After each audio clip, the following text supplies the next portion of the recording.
Good afternoon, everyone. I hope you're all doing well. So I welcome you all to the African Science Week celebration. And this session is going to focus on having a panel discussion on the topic, the future of artificial intelligence in Africa. And so to grace this occasion, we have invited esteemed panelists to enlighten us on the future of AI in Africa. And I hope you are going to learn a lot. I am ready to learn a lot. And so without much ado, I'll introduce our panelists. Yes, and in no particular order. I'll start from Khadija Iddrisu. So Khadija is a PhD student with the Insight SFI for Data Analytics at the Dublin University of Ireland, and she's an alumnus of AIMS Ghana. And after AIMS Ghana, she proceeded to AIMS Senegal to participate in the Google and Facebook sponsored African Masters of Machine Intelligence program. Khadija is passionate about the applications of machine learning in healthcare. In fact, her previous research focused on deep learning architectures and deep learning architectures for brain disease diagnosis and 3D medical image reconstruction. And she's currently focusing her research on multimodal image analysis for detecting driver distraction behavior. And she believes this is very useful for the safety of drivers. Khadija, you are very much welcome, and we hope to be here and learning a lot from you today. And next on our panel is Salomey Osei. Salomey is also a Ghanaian. She's a machine learning and an artificial intelligence researcher from the Ashanti region. Salomey is currently a research assistant at Tech, and she's a machine learning researcher at Masakani. And she's also the research lead of unsupervised methods for Ghana NLP, that's the natural language processing. She's passionate about mentoring students, especially females in STEM. So Salomey, we are warmly welcome. We hope to have an insightful discussion with you. And Deborah, that's our final panelist, Deborah Dormah Kanubala. Deborah was once a lecturer at the Academic City University College in Accra, Ghana. She's also currently a PhD student. So she was a co-founder of Women Promoting Science, the Younger Generation. That's YPSYG. And she's also an alumnus of AIMS Senegal and AIMS African Masters in Machine Intelligence program, Ghana. She's incredibly passionate about gender equality, and she's also passionate about quality education. Deborah, you are also welcome, and we look forward to having an enlightening discussion with you. So our panel, once again, you are all welcome. And to our attendees, thank you so much for joining. We hope you are going to have fun. All right, so without much ado, let's start with the basics. Yes, our panel, we've all heard about artificial intelligence, we've heard about machine learning, we've heard about deep learning. It looks like it's a trending topic in the world now. So kindly educate us, what is artificial intelligence and how different is it from deep learning and machine learning? I think I'll start with Deborah. Deborah, kindly help us. Thank you very much to AIMS for the invitation and also having these amazing and incredible women here as well. So to get started, you wanted to know about AI and how different this is from machine learning and then deep learning. So I usually want to always start describing AI as its name, full meaning is artificial intelligence. So you can think about it as intelligence that is man-made, intelligence that is not natural. So think about how do you think about making machines more intelligent, right? And the field of making machines more intelligent, we have some other sub areas that are categorized or helps you make machines intelligent. And one of those subfields is machine learning. And basically machine learning deals mostly with data. We as human beings, we produce lots of data. As we are actually speaking, this voice that we are recording is actually data. It tends to be speech data that you can actually work with. So machine learning is that field that deals with mostly data and mostly historical data where you try to find patterns from them. So think about a bank, for example. A bank, you apply for a loan, a different person goes, applies for a loan, Salomey comes, Khadija, you yourself, Priscilla comes for a loan, and all of this information is stored in their database. And in all of that, you decide whether you give this person a loan or not. So at the end of it, we can use this stored data sets to come up with algorithms that can predict the new person coming in. Let's say Kwame is coming in for a loan. And then once Kwame comes in, then based on the historical patterns we've learned from all of us, then we are able to tell whether Kwame should be given a loan or not instantly. So basically the field of machine learning is that subcomponent in AI, mostly dealing with historical data and then making predictions in the future. And then deep learning is also now another sub field in machine learning. So more like machine learning, we still have several algorithms, and deep learning is just one of those algorithms that can help you do a task. And so deep learning deals with neurons. So we as human beings, our brains contain neurons, and these neurons, if I pinch you right now, then these neurons connect to each other, and then to your brain cells that tells you that this is something that is painful, and then you know that, hey, someone has pinched me. But these things happen really fast, and you can think about deep learning as these connected neurons that come together, pass information from one neuron to the other to do a particular task. So it could still be doing a task of like a credit score, for example. So basically, this is just these fields. So you think about AI as the big picture, as the mother, and then you have machine learning that is a subcomponent of it, and deep learning also falls under the subfield of machine learning. So I think this is just a few things that I want to say. I don't know if my girls also have anything to add. All right, thank you very much, Deborah. I think we should go on with Khadija. Khadija, what do you have to say about AI, machine learning, and deep learning? Okay, so first of all, I would like to thank you for actually inviting me on this discussion.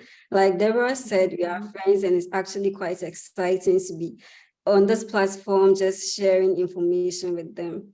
So to just add on what Deborah said, AI is just about trying to like mimic the human intelligence in computers. So like you can think about intelligence as being able to like understand, to like reason, to learn, to be able to adapt to new situations, and even make decisions on your own. So we are trying to get computers to like kind of iterate this kind of intelligence. So once a computer is able to like show these forms of intelligence, we can consider it an AI system. And now let's say we are trying to like program a computer to predict whether it's going to rain or not. So this is where machine learning comes in. Machine learning is actually like how we actually implement like the intelligence in the computer systems. So like with traditional programming, we would have said that, oh, if the temperature today is below a certain threshold, then the computer should reply that it's going to rain. Whereas in machine learning, we don't do this, but you actually provide the computer with lots of data of past like information. And then based on this information, the computer can now like exhibit intelligence by predicting whether it's going to rain or not based on the information that we gave it before. So that is machine learning. And now, like Deborah mentioned, the way the human brain works is that there's a lot of neurons in the brain that communicates with each other and then process information to like reach a particular conclusion. So this is the type of neurons that we are trying to do with deep learning. So deep learning is also sub under machine learning, where we try to like have artificial neural networks, have them taking inputs, like process these inputs, communicate with each other, and then finally give us like information for like a particular task we are trying to solve. And also deep learning can help us to solve very complex tasks. So this kind of task might involve tasks in like vision, like images, like audio and so forth. So that is just what I have to add. Thank you very much, Khadija. Salomey, can you please enlighten us also about AI, machine learning, and deep learning? So I think I will talk about AI, but in terms of NLP, which is what I am mostly working on. And first of all, thank you so much for the invitation. I am so happy that I get to sit on a panel discussion with my girls. And it's so nice to actually see each other and discuss this topic because it's long overdue. So in terms of NLP, I will look at it from this point. So there are languages that we each speak, and it's very difficult to understand another person's language as a foreigner. For example, let's say I come to Ghana and I'm a foreigner. I go to the airport and nobody's speaking the language that I understand. Let's give it as Chi or Ga or anything like that. So if there is no Google Translate, there's no Kaya application app, then it means I cannot be able to communicate very well with the environment that I have found myself. When I talk about Kaya, Kaya is an application tool that has been developed by the Ghana NLP research team. And the Ghana NLP research team is made up of Ghanaians and mostly students, researchers who came together and realized that, well, Ghanaian languages were falling out as part of the low resource languages that we have in the world. So we decided to bridge that gap by creating an application that has certain African languages. We are still dealing with data, but that's another thing. And to be able to translate these languages to whoever, business investors or anybody that decides to come to Ghana. So this is one of the things that machine learning is doing. And then we all have, what do we call it? iPhones. We have the Siri, we have the Samsung applications that we speak to the phone, and then it gives back some form of information. All these are done by machine learning, or furthermore, probably deep learning models that are yet to be discovered or that already exist. So not to go to where Deborah and Khadija has already discussed, but these are some of the things that you can see machine learning or deep learning bringing on board. And these are some of the explanations that would make us understand what AI or machine learning or deep learning is in general. So on a whole, it's the AI is like the mother, and the deep learning and the machine learning are like kind of subsets under it. And then you can use deep learning for other tasks such that Khadija and Deborah mentioned, and then you can also use machine learning as the other aspects of some of the things that has already been mentioned here. Yeah. All right, thank you very much. So I think so far we've got to know that artificial intelligence is sort of the mother of machine learning and deep learning, and we've also come to understand that AI is just a way of mimicking human intelligence. So talking of intelligence, I think in our academic world today, we have a certain chatbot that is causing a lot of havoc between lecturers and students. Yes, we have what is known as the ChatGPT. So I'd like to ask, when do you think this comes in? Can you speak to the controversy of its importance in African education? I think this time around, I'll start with Khadija.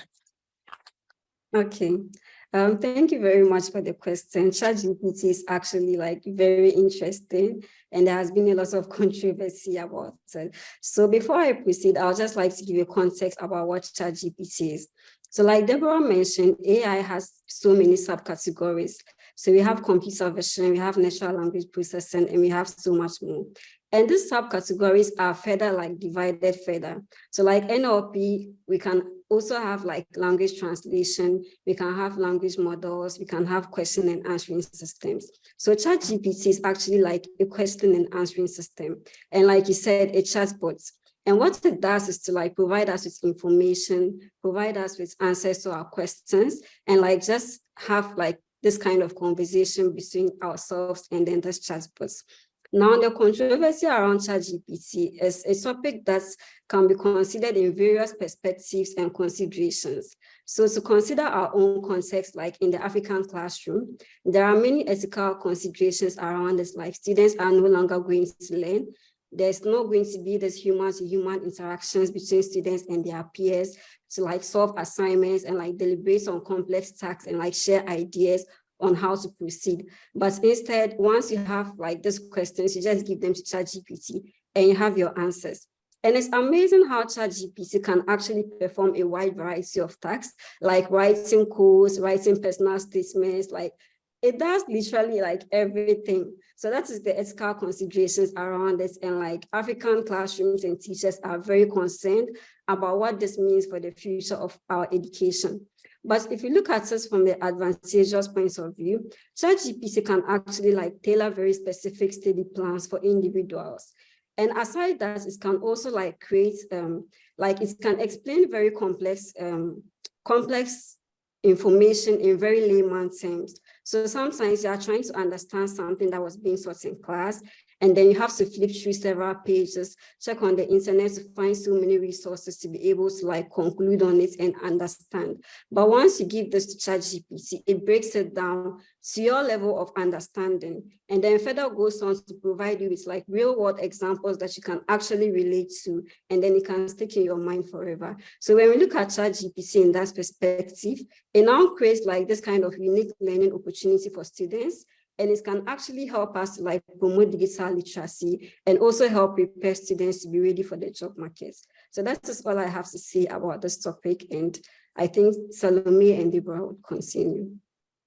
All right, thank you. At least I've heard something positive about ChatGPT. I think we should move on to Salomey. Salomey, what do you have to say about ChatGPT? So the topic of ChatGPT is it's an interesting one. I will relate it to when students will be able to use Google, the normal Google search engine to ask for information, or the use of a calculator as to whether to use the calculators in the exams room or not to use the calculators in the exams room. So I think that the world is growing and we do not need to like memorize everything in our heads in order to prove that we are intelligent. I do think that ChatGPT is a tool that is sort of enhancing the knowledge that we have. First of all, you need to understand ChatGPT before you use it. You need to even know the existence of ChatGPT to be able to use it. So if someone who is probably not in AI gets to know that there's ChatGPT, applies to get the system and starts working it.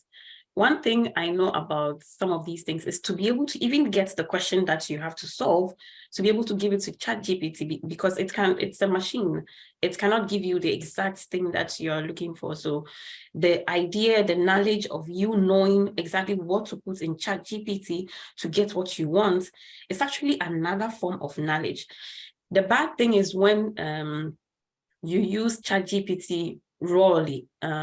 I don't know if the word exists, but you just put your question and then you copy the exact same thing that ChatGPT gave you, forgetting that when another person types the same thing, it's going to give the same thing. So I think ChatGPT is good, but probably some students are using it the wrong way. Use the tool, but use it to build up the knowledge, use it to understand the points that you don't get in the assignments, use it to get some of the details that you did not get in the classroom. But to vividly copy the entire thing that ChatGPT is giving you is where the whole problem is. It's not as if any student who is using ChatGPT is lazy. It's only that the person wants to make life a bit more easier. So I will reiterate, the use of ChatGPT is not bad. It is the excessive usage, the way and the manner or how we are not able to control the information that ChatGPT gives us is where the problem is. So I think it's a good tool. We just have to learn how to use it. That's all. I see. So ChatGPT is a good tool and we should learn how to use it. Thank you very much, Salomey. Deborah, what can you say about ChatGPT? So I pretty much love all the submissions from Khadija and Salomey so far, and I love the fact that Khadija already gave a premise to what ChatGPT is about, because we may think that this is taking over the whole world, is taking storm, and everyone knows about ChatGPT, but trust me, there are a lot of people who probably still don't even know that there's something that is even called ChatGPT to begin with. And this whole controversy reminds me of a discussion we actually had in my class group some months ago.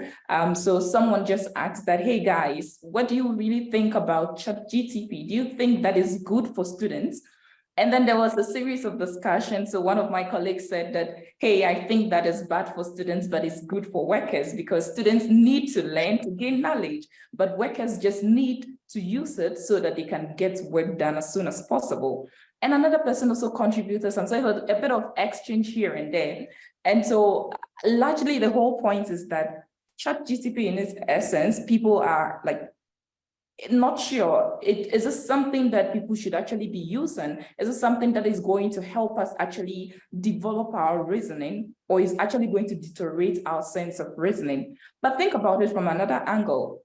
ChatGPT, like Salomey said, is garbage in, garbage out. What you give to me is what I give to you. If you give me nonsense, I give you back nonsense. And so what it means is that if we are both given an assignment and then they give the assignment that, hey, go and research on, let's say, the economic development of Africa, for instance, the way I would coin the prompts and give to ChatGPT would surely different from the way Khadija or Salomey is going to coin their prompts. And hence, we are all going to get different responses from ChatGPT, right? And the same as a calculator. When calculators came, there were so many issues where people were thinking that calculators is going to make people lazy in their reasoning and all of that. But you still have to know how to use a calculator before you can benefit from it.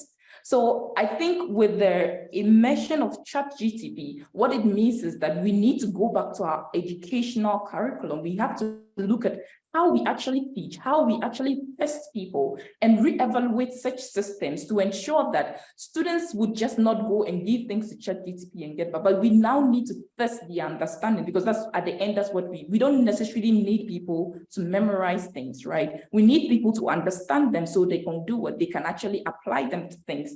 So mostly with ChatGPT, this whole controversy, I really think that it's really about how you use it, or how you actually learn from it in that essence, I should say. But then I think so far, Khadija and Salomey spoke about all of the benefits, but I think that it's important that talking about controversy of ChatGPT, it's important to mention some things that we should be wary of as users if in any case you use ChatGPT or come in contact with it. We know of what we call AI hallucination. What it means is that you find ChatGPT giving you responses confidently. Actually, in the US, it was a judge was actually sued because he actually used citations from ChatGPT, which did not even exist. But this judge actually picked everything and went to court to judge for a client. And they found out later that most of the citations that this person used did not even exist to begin with. So AI hallucinations is very important that if you even use the system, but you need to be able to judge whether this responses this person, ChatGPT is given, actually makes sense or conform to the right answer that you are looking for. Secondly, something that is very important and dear to my heart is about AI and biasness, the kind of biased responses that ChatGPT would give. There have been incidents where ChatGPT would, because most ChatGPT and like any other large language model has been built on large data, corpus of data, which have been produced by we human beings. And we human beings, we are biased, no doubt about that. And what that means is that we create this data and we use this data to build these systems. We already have some stereotypes, stereotypical biases that exist as we human beings. For instance, the moment I tell someone I'm a Northerner, then it's like, you don't look like a Northerner, because the person has created this bias in their head about how a Northerner looks like. And so if you don't conform to the usual way the person has created how a Northerner looks like, that the person tells you that you don't look like a Northerner. And what we do is that we pass these things to the systems. We pass things to ChatGPT to be specific. And at the end, whatever you ask it a question, then it gives you responses that tend to conform to these stereotypes. And so for me, if you even tend to use ChatGPT, like we all said, that it really depends on the prompts. And that means you have to learn the sort of prompts you give to it. But you also have to be wary that there are implications that we should also be wary about. And that's really what I have to add to this particular question. I see. Thank you very much, Deborah. So I think we've all learned that ChatGPT is not a bad tool to use. It's actually something that can help us positively. And I hope our students here are also learning from this input. Okay, so I would like to know what do you think, what are the steps that you think African countries can take to provide a conducive environment for the development and research and innovation of AI? What do you think? What do you think are the measures that African countries can take? I think we'll start with Salomey this time. Yeah. Yeah. Thank you so much for the question. So first of all, I will talk about the curriculum.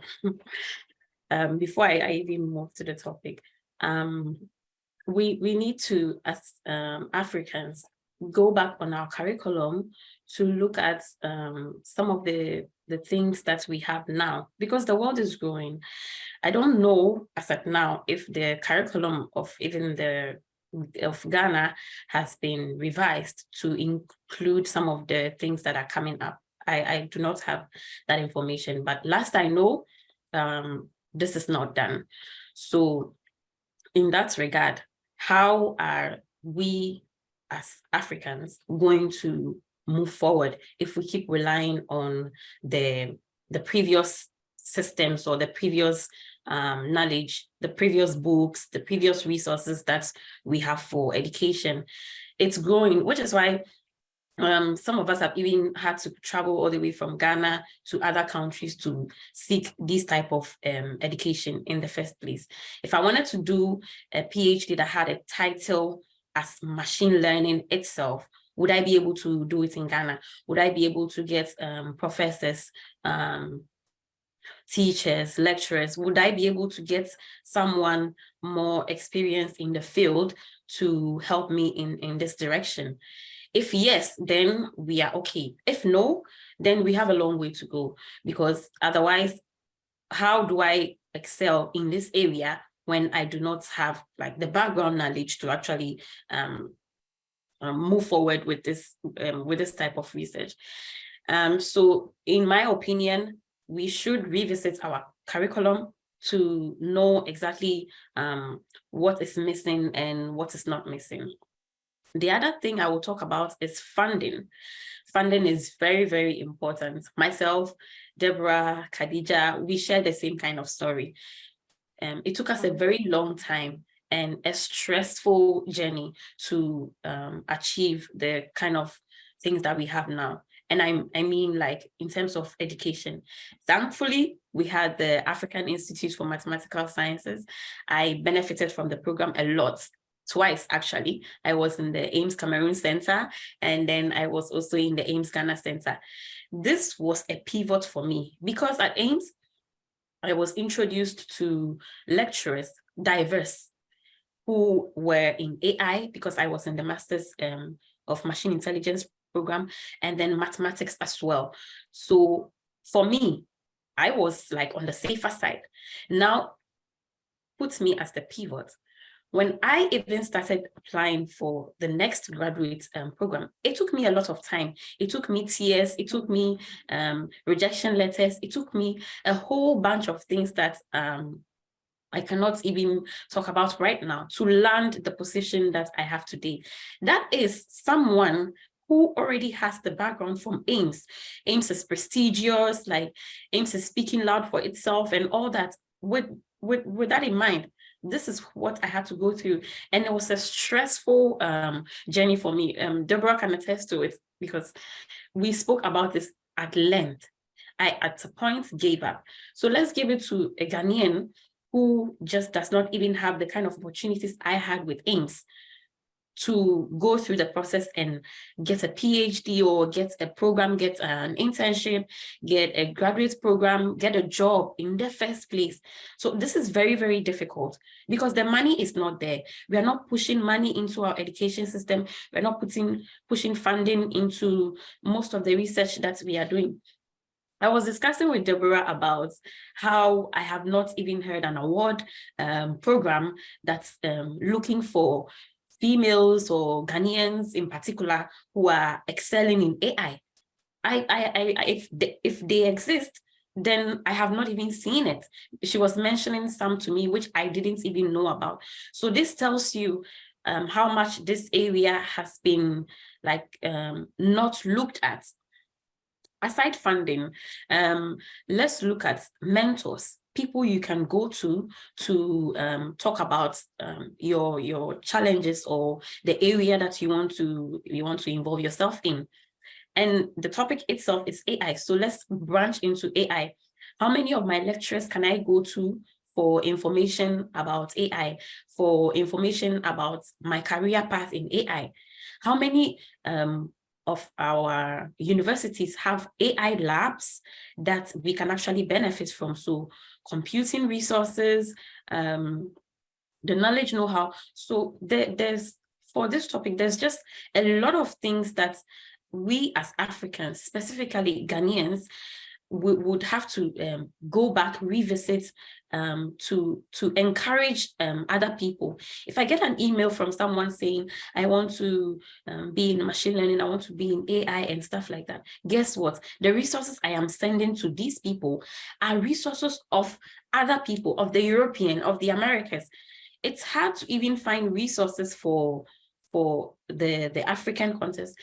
And to mention this, well, this problem is being handled by some group of students, some group of Africans. So there's the Masakane NLP group, which is mostly focused on the NLP aspect of AI. So this is a step in the right direction, where from this platform you can get mentors, you can get supervisors, you can actually talk to people who are in the area, not necessarily NLP, but most of these people who are on this platform are NLP practitioners. And then there is the Data Science Africa, Data Science Nigeria, all these networks, all these communities that are being built, are a step in the right direction to address some of these challenges. It's so intense for me, so I will just leave it here, but I just know there's a lot to be done. Yeah. I see. Thank you very much. So he said we should revisit our curriculum, and the country should also provide funding for interested people who love AI. I think so too. So Khadija, what do you have to say about this? Yeah, so I think Salomey has really hit the point, but to just add to what she said, I think that the countries in Africa should allocate more resources to AI development. So they should have this kind of strategies for AI specifically. And in these strategies, they can actually outline their plans, their goals, and their clear visions for AI developments in African countries. I think this should actually be the first step, because if you don't have these goals outlined very clearly, and you know the amounts of funding that you want to allocate to AI, then you don't even know how to proceed in the right direction. So once there is this funding available, and then students who are interested in pursuing AI are given grants to actually pursue PhD programs, or even attend global AI conferences. This means that they would get to interact with people in different countries. They would get to tap into their knowledge on how to implement AI solutions in Ghana. So I think that is one thing. The other thing is that African countries should really develop ethics regulations that can be used to monitor the kind of AI solutions that we are building in Africa. So I think the main perspective in Africa is that people do not really trust AI systems. They think that AI is just there to replace people, make people lazy and all of that. But once there's this ethics regulations that can actually tap into the kind of systems that we are building, and then ensure that these systems are very responsible and very fair, then people can actually rely on this.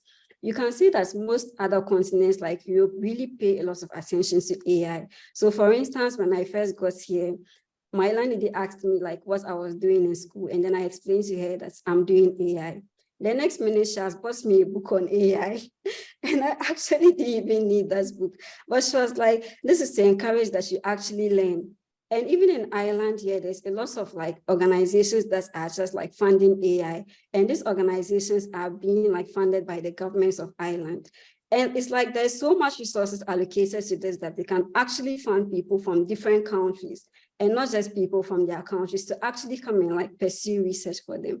So if our African countries kind of adopts this kind of like methodology, I think it should go a very long way to ensure that there's a very huge transformation in AI. I see. Thank you very much, Khadija. I hope Africans will be more open-minded to accept AI as a way of helping us to improve on our works. So Deborah, what do you have to say about African countries fostering a conducive environment for AI? Yeah, I think this point has been well elaborated by Salomey and Khadija very well. And maybe I'll just add my voice to the whole discussion so far. So generally, I think that research in itself is done by human beings, and we as human beings, we surely also need money to carry out research. And so, like they already mentioned, it's important that our governments and people in charge set up research funds that would channel these resources towards helping researchers so they can actually investigate or do more research, because it's only through research that you get in new knowledge. You just don't come up with knowledge just learning from the classroom per se, but you need to do research to be able to come up with any new findings. So I think it's important that governments set up these sort of resources to help researchers in particular so they can pursue more research. Aside that, I think one important thing that I think that governments should probably, or nations per se in Africa should think about doing in particular is giving incentives, especially to industries. So like in Oslo, for instance, I mean, electric vehicles have become a thing in recent times, and there've been a lot of research that has shown that actually e-vehicles are going to help save our climate because they tend to have sort of smaller carbon footprint. And so using or towing towards having more e-vehicles are going to help the environment in general. And so there've been quite a number of countries that have gone into trying to come up with policies that are going to support industries that are into the productions of e-vehicles, for instance, Oslo. And one major problem with e-vehicles is the fact that most of them do not have like charging stations. And so like Oslo has gone into putting in or channeling resources, about I think like 1 billion money just into building like charging infrastructure, so that once these things are available, because why I would not buy an electric vehicle is because if I buy it, I'm sure that I'll probably not find a place, let's say in Accra, to charge it. But if governments have made these things available, then that means that even if I buy it, I have free spots available that I can always charge these vehicles. Aside that, they've also tried to reduce prices of these things, so give support to industries that produce them so that they can reduce the price of these cars, just as a way to motivate them to produce more of these cars. And as well, once they also produce enough, then people are also going to channel their resources in buying these cars. And as they support these industries, meaning that if they increase their production, it's surely going to also increase their employment opportunities in such companies. So surely human beings are supposed to fill those opportunities, job roles. So basically, it's like a loop, right? You put in money somewhere, you channel it somewhere, it goes back, and the money comes back to you. You know, so I think these are things that our governments should probably put efforts into to ensure that they give incentives to industries, they provide funding to researchers so that they can conduct more research and come up with new ideas. And then industries are also going to, reducing taxes on them are going to help at least them produce more products and then also increase the rate of employment, notwithstanding the other factors that Salomey and then Khadija mentioned about creating room for like mentors and all of the other things. So I think for me, these are my 2 cents on how we can, or the specific steps that we as African countries can take to sort of foster their growth or research in AI. So that's really what I have to add. I see. Thank you very much. So you believe we should allocate I mean, government should allocate more resources to AI development. I think that should be done. So I think African countries are supposed to foster this a conducive environment for development, research, and innovation of AI. That's true. But don't you think that they are not able to do this because of the three main problems in Africa? That's poverty, education, and agriculture. Africa seems to have problems in these three main areas. So I'd like to ask, how do you think AI can be leveraged to address these pressing societal challenges? And let's start with, I think we can start with Khadija. Okay. Yeah, Khadija. Yeah, this is actually a very interesting question, because I think one of the main reasons why our government is not able to provide the funding we need is because of poverty. But if you look at it from the perspective, like Deborah explained, if you put money in, it's going to be like a loop, and then the money comes back to you. So once these research institutions are being established in Africa that is like solely based on AI research and like funding AI, then this means that there's going to be new job roles in the job market. So there's going to be job roles like data scientists, data analysts, AI trainers, and all of that, because the census will not just begin with people that are non-AI experts, but once you provide funding to people to actually gain skills and knowledge and research in the area, then they can train more people. And AI is not just about research. There's a lot of like careers in academia and industry as well. So this would mean that there will be new job roles for people. And I can say that I think that Ghana is currently in the right direction with that regard, because me personally, my first encounter with AI was with the Ghana Tech Lab AI training program. So this was a program that was meant to train people for like 6 weeks. And afterwards, they were placed to like do internships. So that is actually like quite a good thing. So there's also going to be, if you are trying to leverage AI to solve the poverty issues, AI applications can be used for job matching. So that is actually trying to like match job seekers with their potential employers. And such systems are already in place. I don't know how much of them are being used in Africa, but leveraging on them would actually like kind of mitigate the poverty issue that we have, if not solve it, but play a major role in like reducing this. So when it comes to the educational perspective, AI can be leveraged to do a lot of things. So for instance, actually like helping improve the curriculum like Salomey mentioned before, we can leverage AI technologies to do that and actually like tailor specific like study plans for students, help people to actually understand what is being taught in the classroom and how to apply it and transfer it into the real world. Now on the sorry, I forgot the question. Sorry, it's okay. Yeah, And so how we sure. On the agricultural perspective, there's a lot of ways in which you can improve the agri sector with AI. So for instance, you can use AI for disease detection. We can use AI to actually predict if our crops are going to be infected with diseases or not. And then we can actually mitigate the problem before it spreads, which means that we would actually have more yields and like more produce in our agri sector. AI can also be used to like make very informed decisions when it comes to farming. So we can predict and analyze soil patterns. We can predict weather patterns, and then we can tell if a particular year is going to be very good for farming or not. And all of this is ways that we can leverage AI to mitigate poverty, agriculture, and also improve education. I see. Thank you very much, Khadija. Salomey, what can you say about leveraging AI to solve these pressing challenges? So I think that Khadija has already mentioned some of the areas like agriculture and others.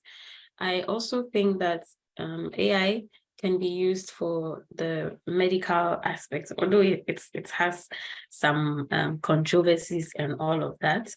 But as far as it's being used and it's sort of working, then I believe that we as Africans can also benefit from those sectors.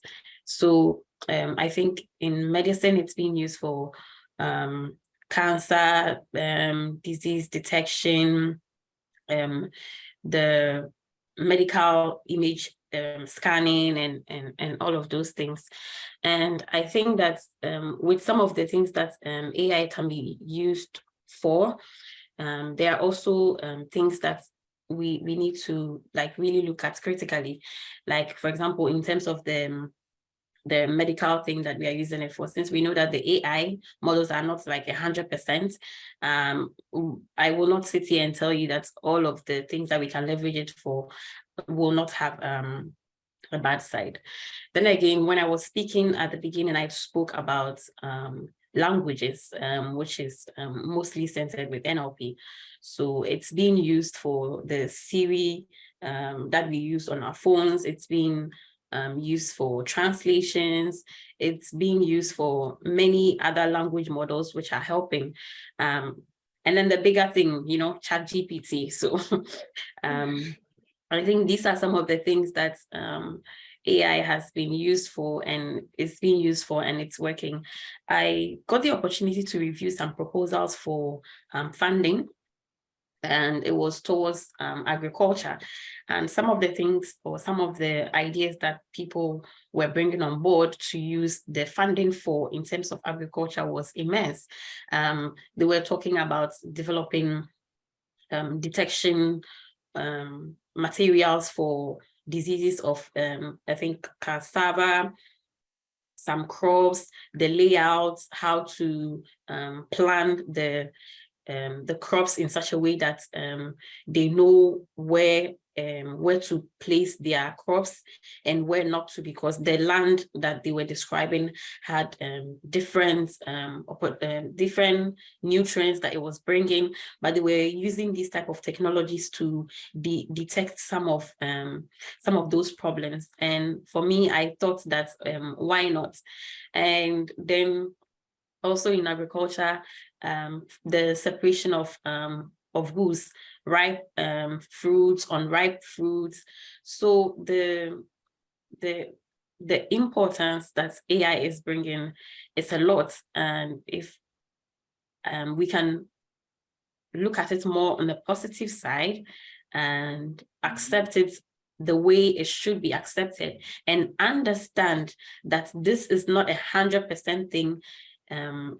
We can capitalize on the positive aspect to improve upon the life that we already have as Africans. I see. Thank you very much, Salomey. And Deborah, can you tell us how we can leverage AI to solve these present societal challenges? Okay, so I think Salomey and Khadija, as usual, have really explained a lot of these things. And I think that as Africans, usually the way I see AI is really that AI should be developed by the people and used by the people, right? More like, you know your problem, you understand your problem than anyone else. And so whoever has the problem and has the patience to sit can actually think well and come up with a better solution that suits their major problem. If not necessarily to do the solution themselves, but they can sit with an expert and be able to tell this expert that this is my major problem and explain, because if you are able to clearly define your problem, then when you find an expert, this person can also clearly find you a solution that fits in. So I think generally in Africa, our problems are many, right? We have poverty, we have lots of diseases, we have even our own agriculture, which is where more than 70% or plus, if I'm not wrong with the statistics, most Africans are into subsistence farming. So it means that farming is like one of our major sources of income, which means that if we sit and look at the agriculture sector, we surely will be able to come up with lots and lots of opportunity or areas where AI would be very important in helping us. I think climate change in particular, has been predicted in the next few years. Climate change is expected to sort of lead to a lot of weather variation over time. And so at that point in time, it's going to be very hard for you to use indigenous knowledge to be able to predict that, hey, at this point in time, it's going to rain or there's going to be a disaster in all of this. And so being able to incorporate AI-powered solutions farmers will be able to make really quick decisions instantly and then find ways to deal with them even before they happen. And at the end of it, you're also going to think about how you can improve your crop yield. I know of some companies that deal with a lot of remote sensing where they implant sensors in farmers' lands, and then it's tracks information to, it gets them data on their water level, their moisture in the soil, and all other things. And so gives them instants or hints when they need to go water their plants and reminds them at any point in time. And these things are mostly powered by AI. In our own Ghana, we have Darlington, who also does a lot of AI-powered solutions for healthcare and also agriculture. They do this precision agriculture to help farmers actually increase their yield as well. I think in the healthcare part, one thing, like Salomey mentioned, I mean, it has, everything we talk about has implications. Like, to everything in life, there's always positive and negative, right? So like AI in itself, you can actually embed it in finance systems where you come up with chatbots to allow users to handle complaints. And so bankers will be able to use it to respond to complaints of customers faster. They could also use it to ask for or make complaints. And so they get quick response back. And you don't find lots of people just at the bank at every point in time, because you have a chat bot and you can just go and chat with it. And so it's easier. For instance, most of the time, I barely go to the bank when I'm here. Most of the things, the online banking is there, you can verify. And so it's secured. So whatever you have to do, there's a chat system. You can always chat that you want to do this, and then you get instant replies. So I think that these, like agriculture, healthcare, and all of that, are areas that they are our problems. They are where we have major problems. And there are places where if we sit critically, we would surely be able to come up with numerous solutions of AI powered that can actually help us deal with these things and make our lives better as a continent.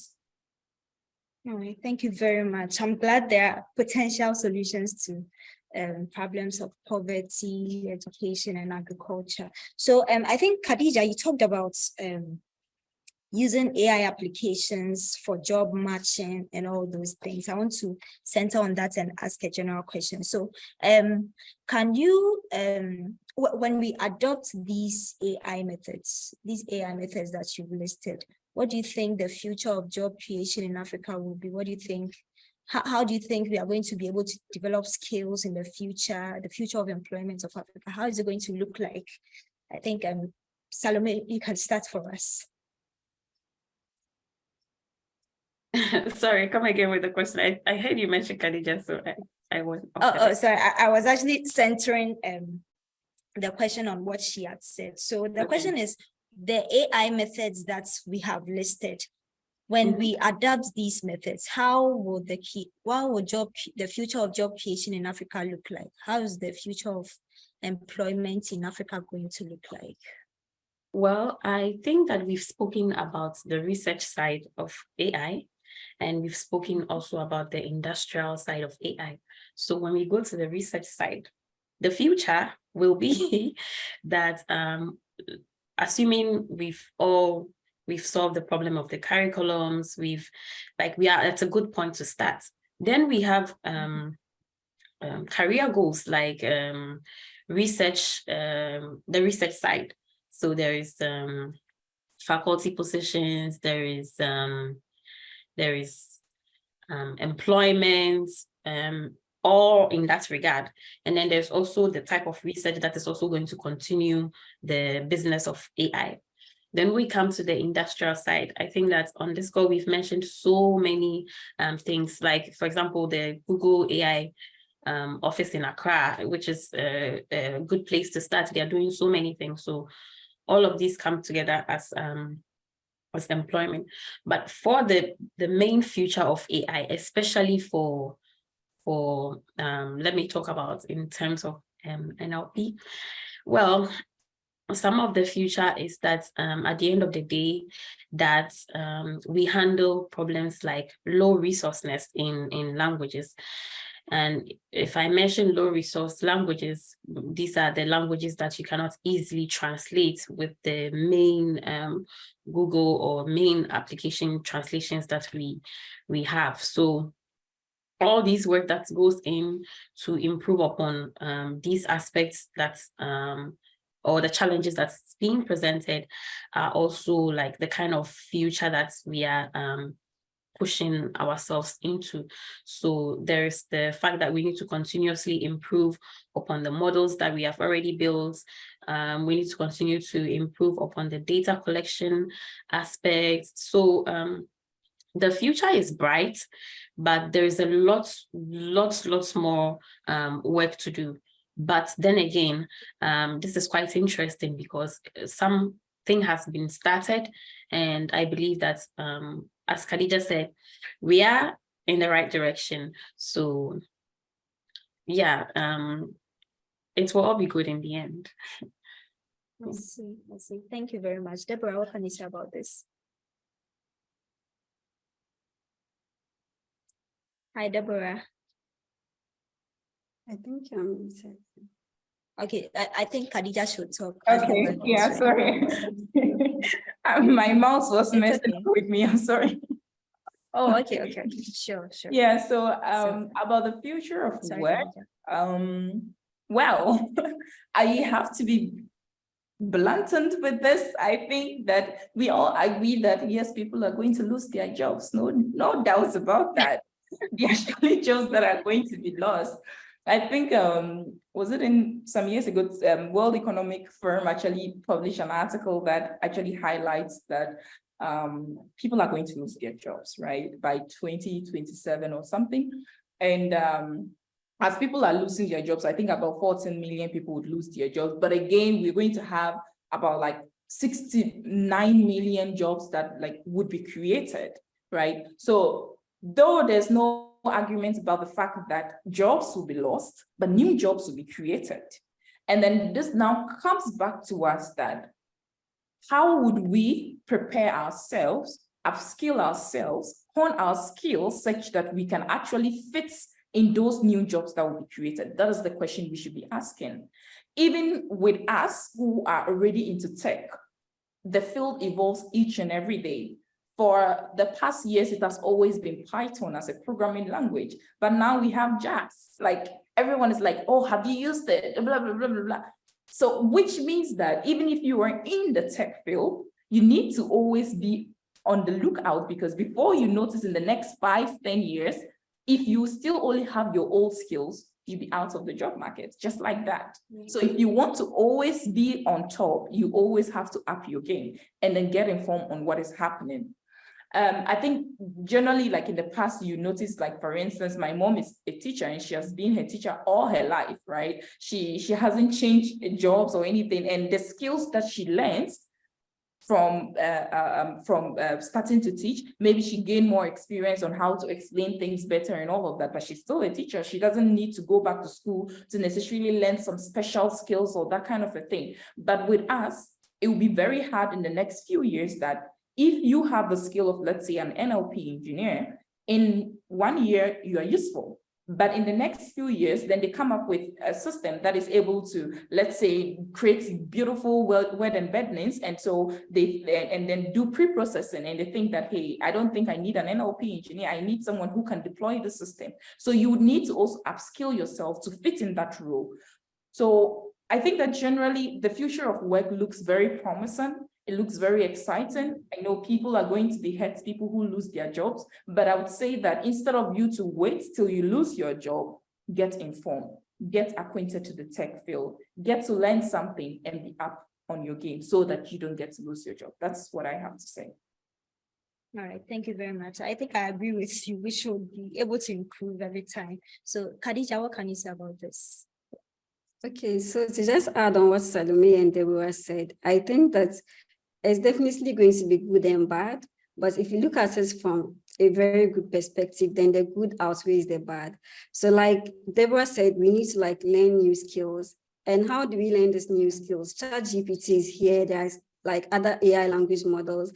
There are models that can help you actually like write very well, generate images, and do a lot of tasks. So we can actually use these tools to like learn new skills each time we have to learn the skills. So I actually kind of like improve ourselves. So when I look at it in the future, adoption of AI, I think there's going to be like a loss in the in terms of job transformation. So for instance, there's going to be like a lot of collaboration between we humans and AI. So for instance, the kind of tasks that we do, like this kind of repetitive and kind of mundane tasks that we do like every day, we can develop AI systems that will take care of this tasks, while the human actually concentrates on the more complex tasks that require the kind of critical thinking that we humans have. And combined with the ability of AI to solve some problems that even we humans cannot solve, this goes to show that there will be a very much like better improvement in the way we work, in the sense that people actually get to work in a smarter way, rather than just like working hard and not achieving anything. I also think that in the future, there's going to be like a lot of AI-driven industries, and these industries would like undoubtedly create jobs. So there's going to be industries in like robotics, in data analytics, application of AI in healthcare by minor AI, like Deborah mentioned. So there's going to be a lot of transformation in that regard. All right, thank you very much, Khadija. So I think there's a positive future for Africa in general regarding AI. We are not going to be losing jobs if we better our skills. Thank you very much for that submission. So now let's talk about the some ethics of AI. So how do you think African researchers and institutions can ensure that AI technologies are culturally sensitive and inclusive and respectful of the local norms of the people and the values of the people? I think we should start with Khadija. Okay, so I would say that to be able to do this, you would need to have very diverse and like inclusive research teams in Africa. So we can all attest to the fact that there's a lot of data sets for the kind of tasks that we do in AI, but most of these data sets are not even like data sets from Africa. So for instance, I was working on a project of trying to detect and diagnose brain diseases with AI. But the data set I used was not even in Africa. Even if it's where, how to get access to this data set was actually like very difficult. So I think that if you have a very diverse and inclusive research teams in Africa, then this way we can actually like create AI solutions that are very culturally like sensitive.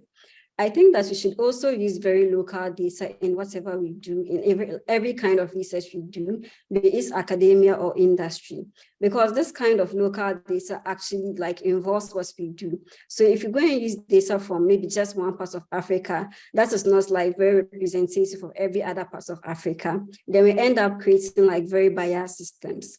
And also like the kind of solutions we are creating is for the community and the society and everyone. So why don't we kind of involve these people in the process of actually creating the solutions? So from the beginning, we have to engage with stakeholders, we have to engage with community people, we have to engage with the end users of our products.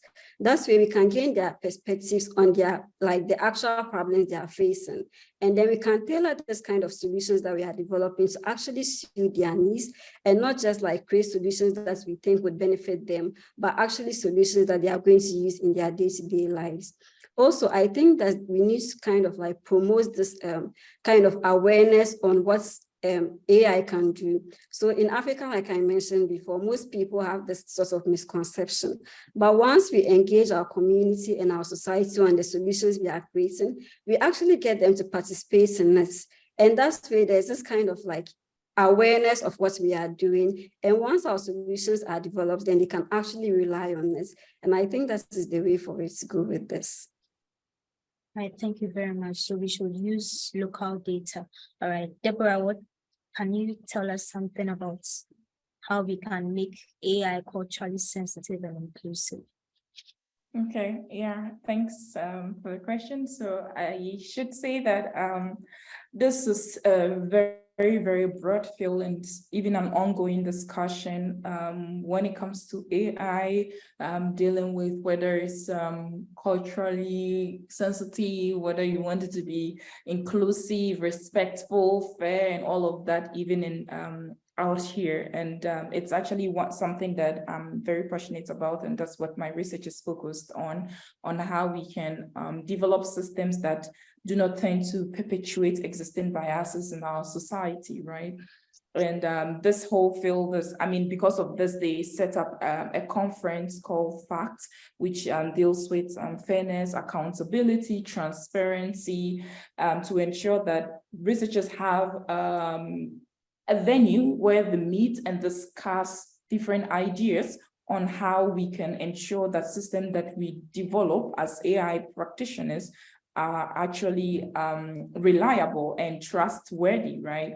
And what that means is that, or the interesting thing I should mention is that, like when it even comes to the area of ensuring that systems you develop are even fair to begin with, there's no one definition on what is fair, right? Like what is fair to me may not be fair to you, Priscilla. You say that what I did to you, it's not fair. So it's pretty much relative.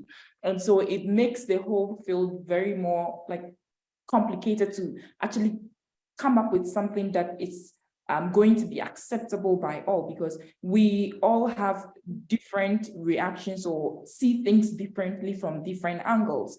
And so coming down to develop technologies or AI technologies that tend to be inclusive of the African context, it therefore means that we as Africans have to be involved in the development of these AI products, right? And the interesting thing you should know is that even most machine learning engineers do not even probably know that at every stage, right from the data collection till you get the data, till you pre-process the data, till you deploy, you can incorporate some form of biases at every point in time. Let's say I even get a data set that lacks any form of bias. It doesn't discriminate against any group. But as an ML engineer working with such data set, I have the chance to do reweighting of the classes, and so I can actually reweight and give more weights to certain things that tend to harm one group.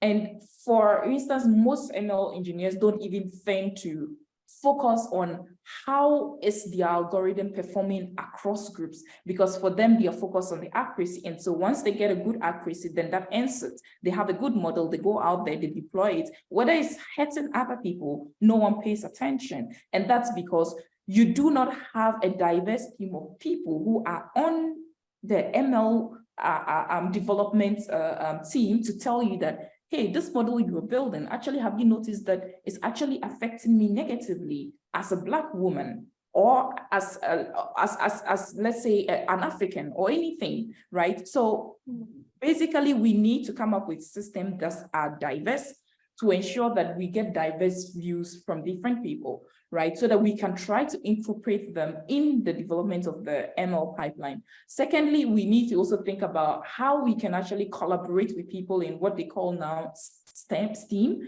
the science, technology, engineering, mathematics, and arts. Mostly, I think Salomey mentioned a little bit about NLP. Mostly, I'm not a language person, so I don't know the phonetics and stuff that comes with language. And so if I have to build, let's say, a language translation model, all I'll be interested in is how is it performing? Is it able to translate well from English, let's say, to Tree? And once I see that, oh, it translates, I don't think about anything else. But when you bring someone who is into this field, the person is actually able to give you more context about how this system actually works, evaluates it. And you just don't evaluate with one set of people, you evaluate with different sets of people, that some who don't speak Tree, others who and just have to learn Tree, others who are native speakers. So like when you have these diverse teams evaluating your system, then they can give you feedback on how you can improve the system. So largely, I think what we have to do to actually ensure that we build systems that are sensitive, we need a diverse team, no doubt about that. And we need to also audit our data collection process, because that is also very important, because the moment you have lack of representation in one group and have more representation in another group, this translates through the entire lifeline of the ML pipeline. And finally, we need to educate people about these things, because for most people, they are blind to it. They don't even know that ML systems can be biased. Like I mentioned, ChatGPT, most of us just use it and we are excited, but then we have stereotypical biases that exist or underline these systems. And so if you have people that would audit your data collection process as well, then they can inform you that the data set you're actually even building with right now, there is a problem with it. Maybe you should change your pipeline on how you collected the data. So largely from beginning of the ML pipeline, how you define your business problem to collect the data, to pre-processing, to finally deploying it, you need to have diverse set of teams that bring in different sets of ideas so that you ensure that you are not leaving any stone untouched. Even with that, you still have some biases that can always pass through at some point. But at least let's try to mitigate it at every, like in as much as we can. I think that's pretty much important. Thanks. Sure. Thank you very much. Salomey, kindly tell us about some of the ethics in AI that we can. Right.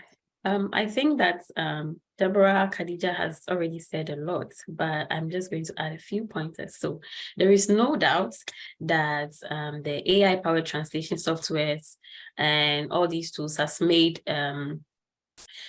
text more accessible to people from, I mean, I'm speaking from the point of NLP, from different languages and all, and that it has helped in this archaeological history, data collection, and all of that. But then again, there's that part where like AI is used the wrong way. I mean, like when we know so much about the archaeology and history, then we want to move something like the pyramid from one country to the other because we have the tools to do that, but that's just on the side. But just like Deborah said, right from the beginning of the model or data collection until the deployment, there are different types of biases that are introduced or induced into the system, knowingly or unknowingly. So Deborah has already mentioned the data side, the model choosing side and everything, which is where I think my research comes into play. So ideally, we say that machine learning, but is the machine really learning? Like, is it exactly what is really happening? Because I am selecting the data. I am the one pre-processing the data. I am choosing the steps, the things to the pre-processing steps, the hyperparameters. I am the one doing everything. So why do I call it machine learning in the first place? Then to mitigate some of these things, there is the research of Deborah that comes in bias, fairness, accountability, and everything. Then there's the part of my research, which is automated machine learning. So in my line, what we are trying to do is that, okay, these biases exist and so many things are being done about it, but why don't we, fully automate these processes just so that the part of the human aspect is reduced? So I give the data to a model to choose its own pre-processing steps. So it's fully automated, right? Then with the model selection, I am not saying, according to the history, or according to the literature, everybody is using tree-based algorithms. Random forest performs very well. So anytime I have a problem, I run to random forest. Anytime I have a problem, I go to boosting algorithms. No, I give the model the chance for it to choose its own models or pipelines that is fit for that particular task. So in the process of automating all of these things, in my research, we think that in the end, the sort of human introducing bias that we are already talking about in the first place, is eradicated in a way. I mean, of course, AutoML has its own challenges and all of that, but it is another step in the right direction to eliminate some of these biases or the fair processes that we want to introduce in models. Nice. Thank you very, very, very much. So, Adesina, I would like us to delve into your expertise. So I think, Deborah, you are into finance and yes, you have a background in finance, right? So we've had, I think in the finance sector, fintech is springing up everywhere. When you pass here, people are talking about fintech.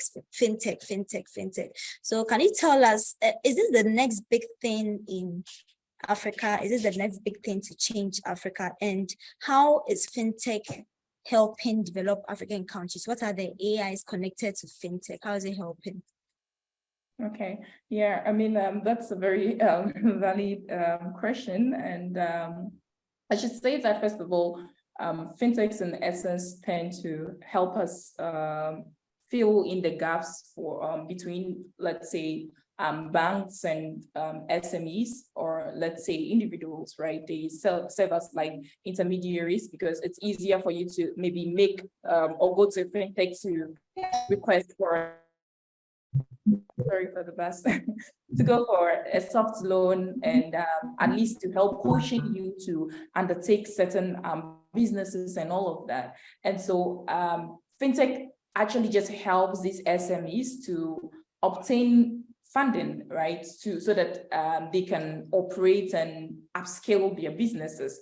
And once they also give funds to these SMEs, then these SMEs too are able to employ more people, because now it creates more job opportunities for people, or SMEs, to actually employ more people. And so the field of fintech largely deals with human beings here and there. And so sometimes it's a lot of people that you have to deal with. And so with the emergence of AI, I think that it's going to help the fields, or the fields of fintechs, in a way that it's going to help them actually better understand their customer. So like you could actually use AI-powered solutions to actually automate and then profile your customers. So once your customers come, you're able to profile them and know which particular customers deal with this particular business, which businesses are more risky. So you can actually create a good profile for yourself. And then with this profile, you can actually use it to build, let's say, credit score models as well, that you can use to fasten or automate your decision-making processes when it comes to loan approval systems. However, I would caution that in as much as you could use AI to automate your decisions when it comes to loan applications, you should also be wary of the fact that you do not harm some particular groups of people because of historical bias that has been there. Because if I am working and maybe I've noticed that women sometimes do not pay loans, then at the end, a new woman comes, and because I have noticed 2 women do not pay loans, but it's possible that even the women in my training data were actually really, really lower, or like not enough representation of women in my training data, technically whatever model I build would always harm these women, right? Because already it hasn't really learned the characteristics well about the women, but then we always keep telling you that, hey, give out loans to a man, give out loans to a man. So a new woman comes, and then these systems will tend to suppress them and say, do not give them loans. So in as much as you can use it to understand your customers and then develop credit score models such that you can use to quickly make decisions as to who you should give a loan to or who you should not give a loan to, we need to be wary of these other things that can also affect. Secondly, I think that fintechs in particular also still need to be well regulated in the African context. I think this year or so, Bank of Ghana actually released a press, there was a press release from Bank of Ghana cautioning people to actually study well the people they go to take loans from, because actually they are always, everything you do, you have people who are in the system who are just bad people, I should say. And so you need to be very careful of who you go to take loans from, because you go to a particular person or fintech to take loan from, they collect your data. Now data is money. They sell it out, and your data is being sent out somewhere which you have no idea about. So these whole fintech systems, in as much as I think that AI can help them grow their business, give out more loans to SMEs, they also need to also be regulated to ensure that they do not take or steal people's data in ways that they should not. So these are some of the things that I think I'll just mention about how fintech in particular could help drive the African economy, and how AI fits in by studying their, helping profile their customers, and also helping them build better credit score models to make quicker decisions. But we should also be careful about these credit score models that we build as well.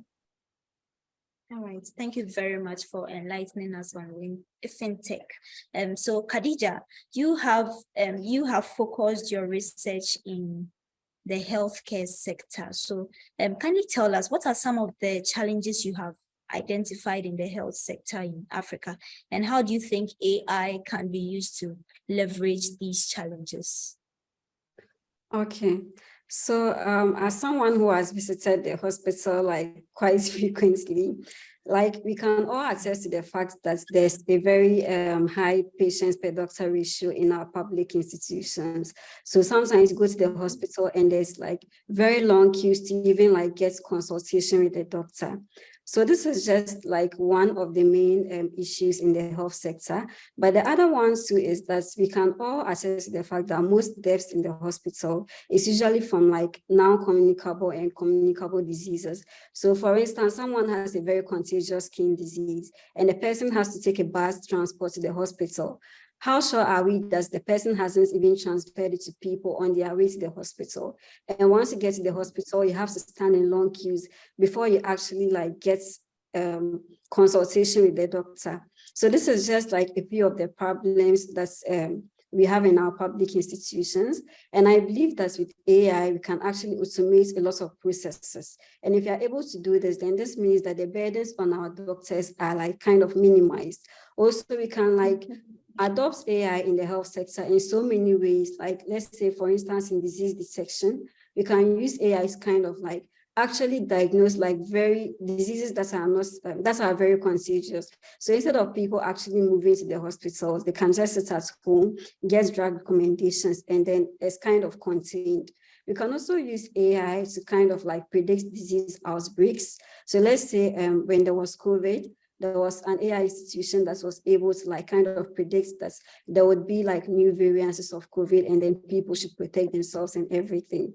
So AI can also be leveraged in the health sector by using AI to kind of provide a remote healthcare system. So if people are in areas where they can't immediately access the hospitals, they can just go online and then with an AI system, they can kind of like have the sort of primary source of diagnosis even before like getting into contact with a physical doctor. So this is just a few of the ways in which we can adopt AI to solve some of the challenges in the health sector. Also, one most pressing challenge, which is very dear to my heart, is the lack of high quality data for training AI systems that can actually work very well in the health sector. So this data is very few. And there's generally concerns on even like data for medical applications because of how sensitive it is. So we are talking about data of actually like real people. So assuming like I go to the hospital that I know you go to request for data, and then I'm using it for my AI systems. And then one day I go to tell my friends that she has this and she has this. That is actually not what we are looking for. But I would like to kind of like stress on the fact that we now have AI systems that can actually like solve problems even without seeing the data. So this sort of sensitivity and privacy regarding the data is sort of contained, at least in the meantime. So the data is one main challenge. And I believe that if you're able to like get the government like sort of have very strict regulations on data and also like very easily like release this data to like research institutions that want to kind of pursue AI research in healthcare, then that would go a long way to like ensure that we can use AI to solve many problems in the health sector. Okay, I see. Thank you very much, Khadija. So Salomey, I think you've made us understand that you have an expertise in natural language processing and automated machine learning. So can you tell us the connection between these two, and also tell us, in your view, how AI and natural language processing can be leveraged to preserve and promote African culture? Because I think African cultural heritage is one thing that Africans cherish a lot. So how can we use AI to leverage this?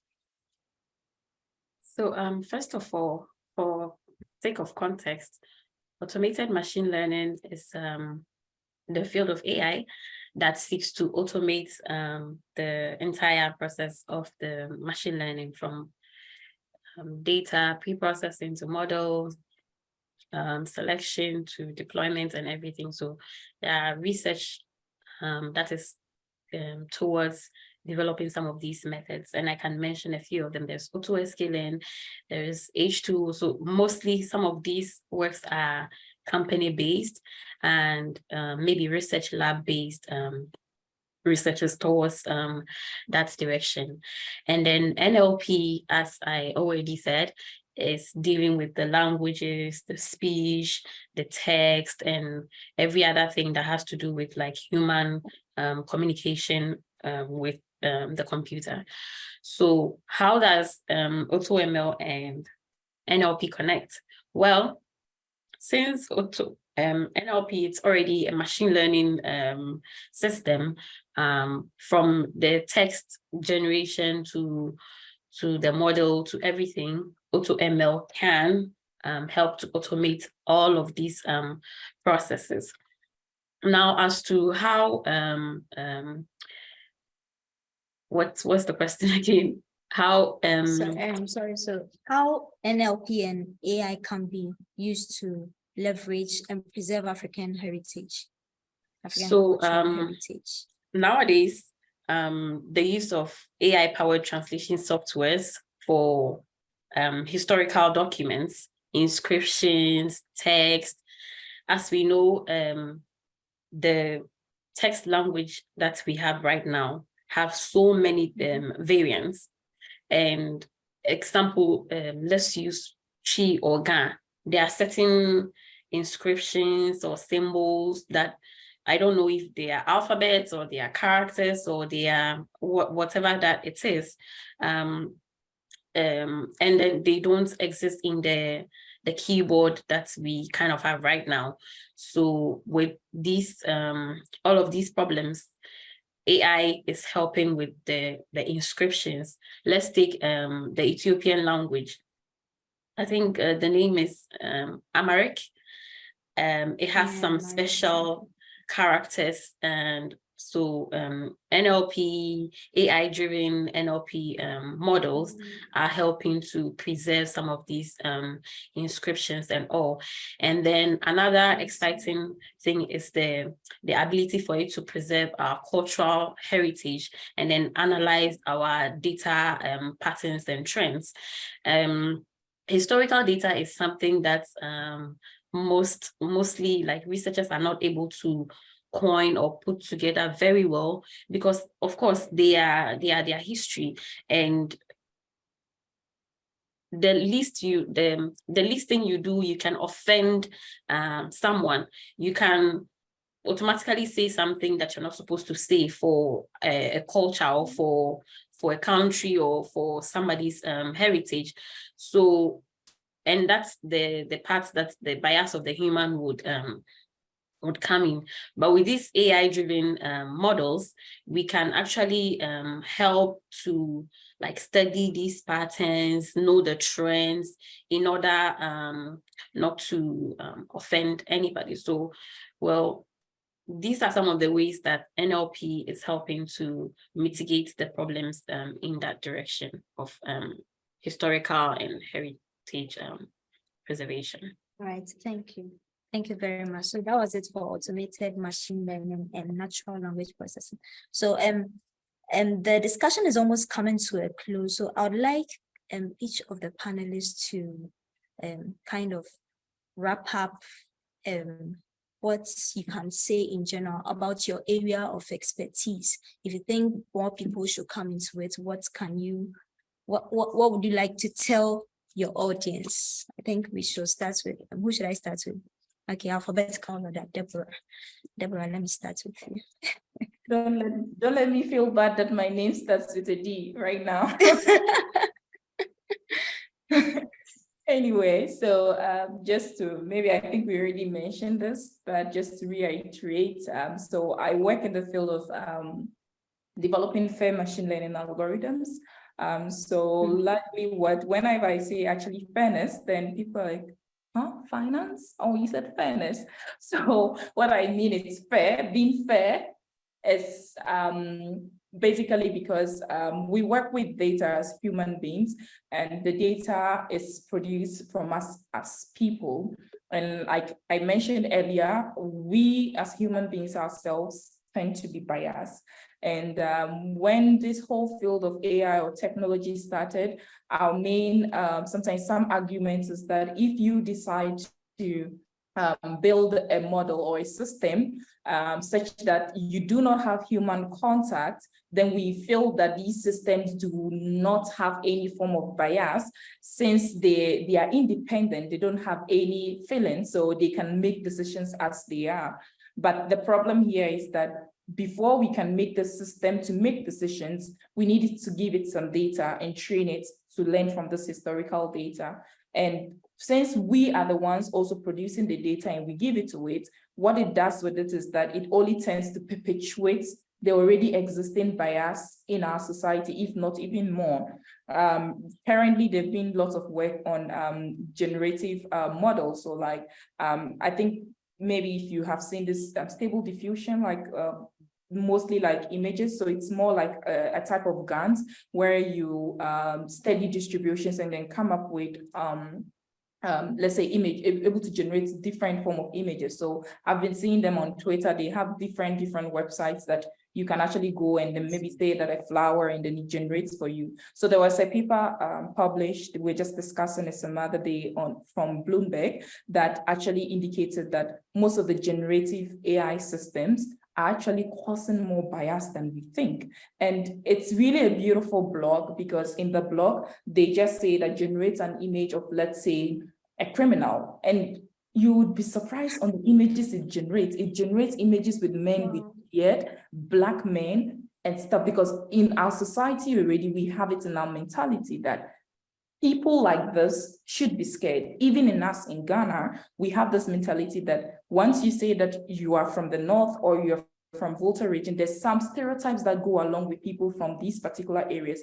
And some families do not even want their children to marry from people from these particular areas. But then we use this data that we generate to build these systems. So what my field seeks to do is, we have different steps, right? We have the pre-processing parts, which is from the data collection part and all the other things that we've discussed. And then we have the in-processing part, which deals with us as the machine learning engineers, how you actually develop the system. Mostly when we are developing our system, we seek to minimize a loss function.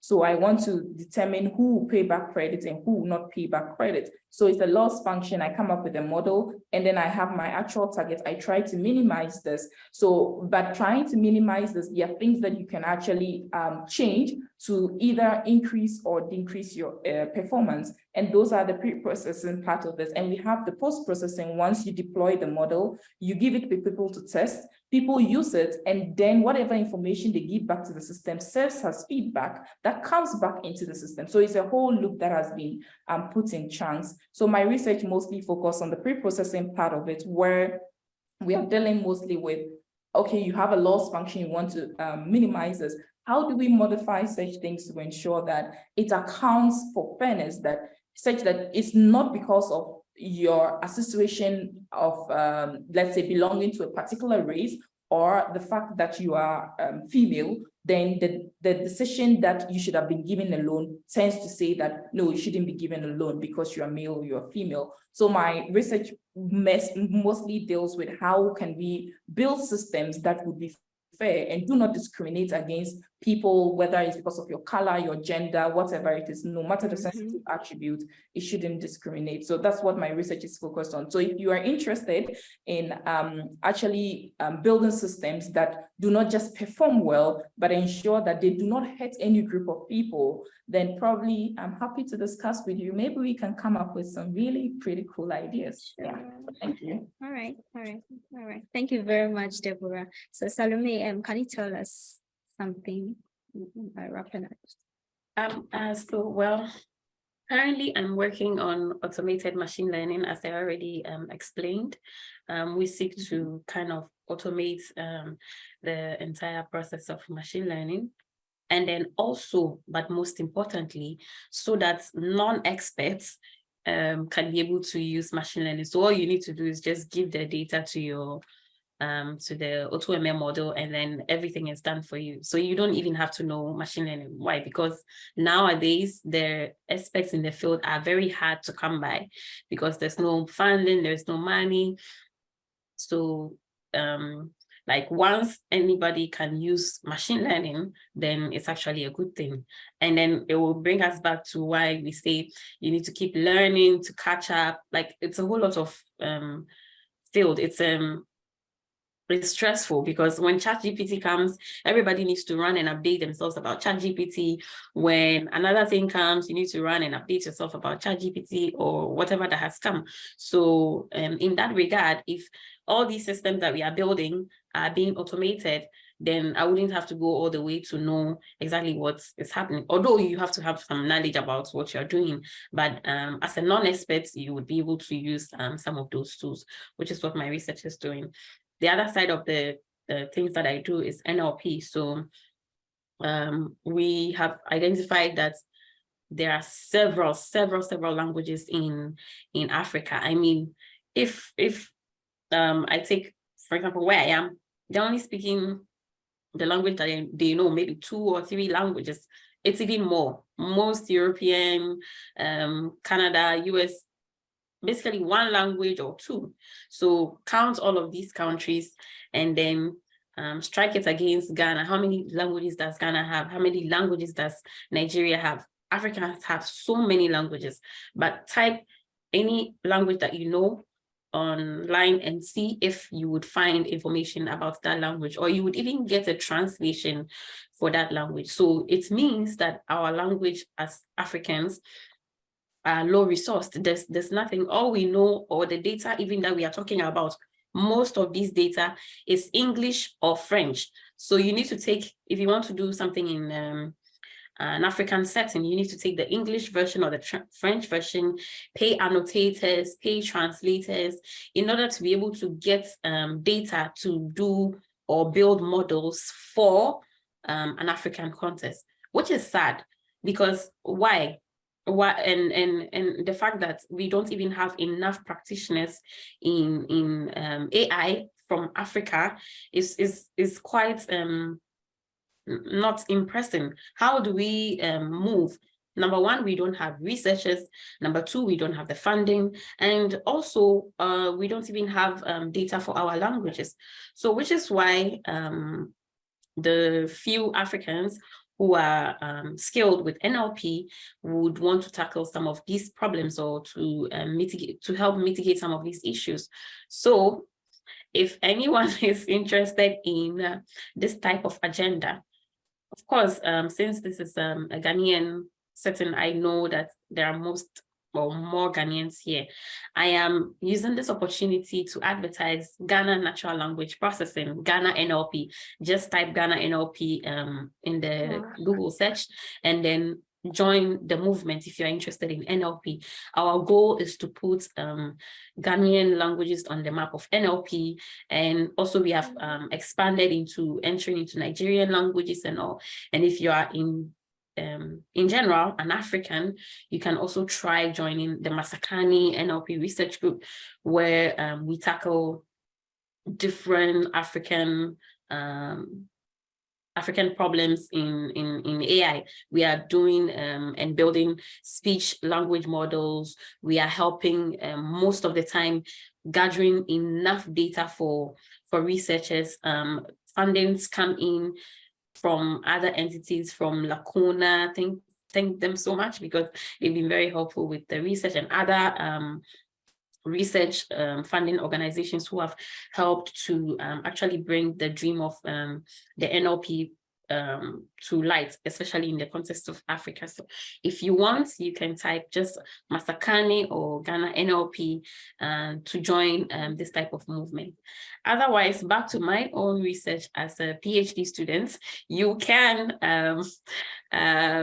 email me, and if you have any interest in helping automate the entire process that Khadija is building, Deborah is doing, please reach out. It's not difficult, because I'm saying automation does not make it scary, but it's an interesting field, and I'm happy to talk about some of these things.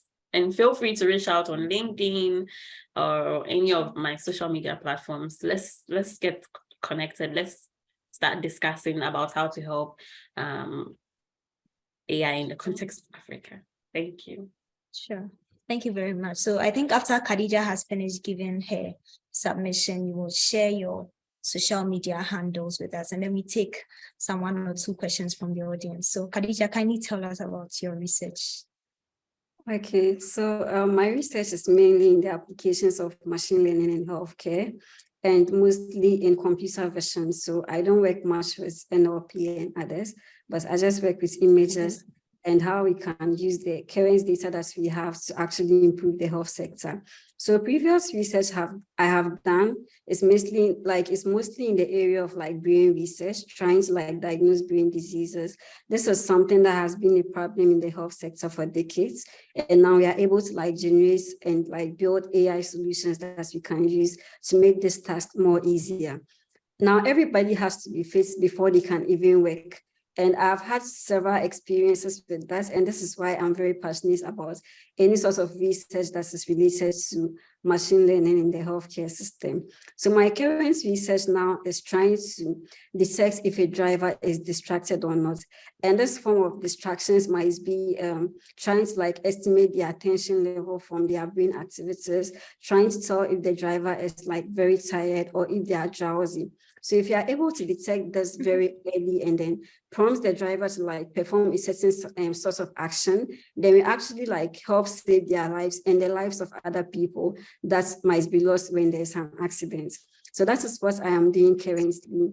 And on the other hand, I'm also a Wikimedian, which means that I edit on Wikipedia in English and in my local language as well. So for instance, we use Wikipedia tools to like collect data. And we have actually used the tool to like collect data in my local language, which is the Bani. And we have actually used that with Ghana NLP to like improve the Kaya app. And that is something that I do as well. Yeah. Wow, that's interesting. I think I would like to touch on something that I'm really passionate about. So as someone who has worked or is working between academia and industry, I would like to trace the fact that our governments and other African countries should kind of like encourage that the kind of research we do in academia can have practical applications. So I've encountered situations where there's a lot of like research related to ML in healthcare, which is just kind of like sitting on the shelf. People are not using it. People just kind of write a lot of like papers, publish in top journals, just to like kind of improve their status as like assistant lecturer or like kind of move to a lecturer position and all of that.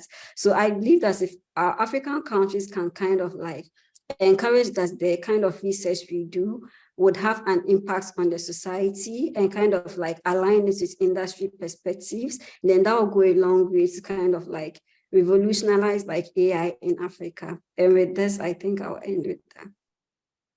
I see. Thank you very much to our panelists. I've personally been enlightened so much. This has been an insightful and illuminating discussion. So we would like to take some questions from the audience. Audience, do you have any questions? 1 or 2 questions. And as we wait, I think our panelists can drop their social media handles in the chat, or if you would like to talk about them too, that'll be fine. But you can type your social media handles in the chat so that our audience can reach out to you when the need arises. Okay, yes. So we are still waiting for questions from the audience. I'll drop my social media, but I just wanted to, given that the 3 of us are all here, I just want to mention about women in machine learning and data science Accra Ghana chapter. So it's actually co-organized by the 3 of us and then one other lady, Asada Adai, who's in the US as a data scientist.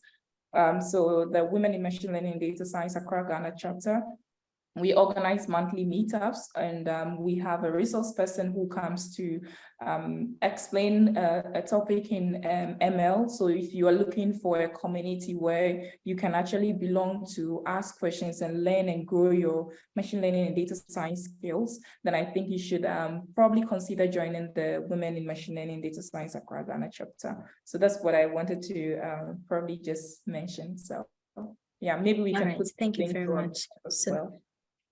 Yeah, also Okay, I would sure. like to add that there is deep learning in Daba, and all of us here are involved in a way. So, I mean, of course, the applications for now are closed. I don't know how many Ghanaians were privileged to see this application and apply, but deep learning in Daba is a great start, and it's happening in Africa. It happens in Africa. So last year we were in Tunisia, and this year we are in Accra.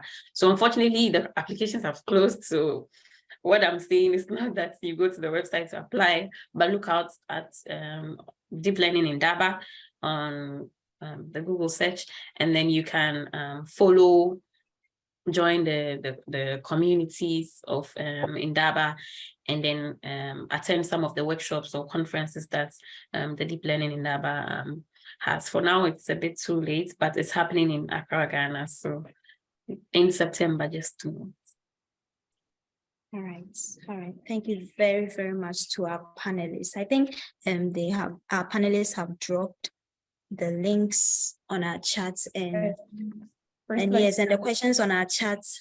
Yes, Deborah, you want to say something? Yes, I just wanted to mention that also in the beginning when you introduced me, you mentioned that I was a lecturer at Academic City University.